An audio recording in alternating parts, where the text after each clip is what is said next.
أنا والله أقول الكلام ده وما أخاف من زول. إنها إفرازات الفقر، فقر الضمير وفقر الموارد، اتلمن اثنين. فقر في الضمير، فلس في الجيب وفلس في الأخلاق. تنتظروا شنو؟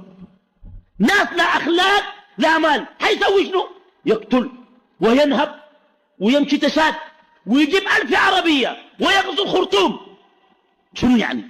يموت من يموت ويهلك من يهلك ليصل هو إلى السلطة على جماجم الناس ودمائهم وأشلائهم. مش دي مفرداتنا؟ لا يغرنكم هذا التماسك الظاهر للمجتمع. إذا كان الحقد في النفوس فإنه قنابل ولكنها موقوتة وقد تنفجر في يوم من الأيام. ولا تنسون أحداث الاثنين التي أعقبت هلاك قرن.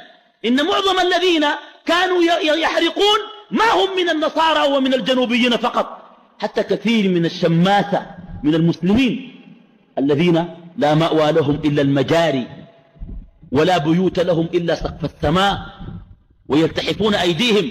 تلقوهم راكدين جنب الحوادث في الأسواق، راكدين نايمين، اللي بيقولوا علينا الشماسة لأنه الشمس ضارباهم. اللي بيقولوا علينا أولاد الشوارع الذين يبيعون عند الأسطبات ويمسحون العربات من أجل حفنة من الدراهم والدنانير. هؤلاء إذا لم يجدوا رعاية فإنهم يحقدون على الناس. أنا ما بخليه يحقد شنو؟ أنا لو كنت محلهم كنت بحقد.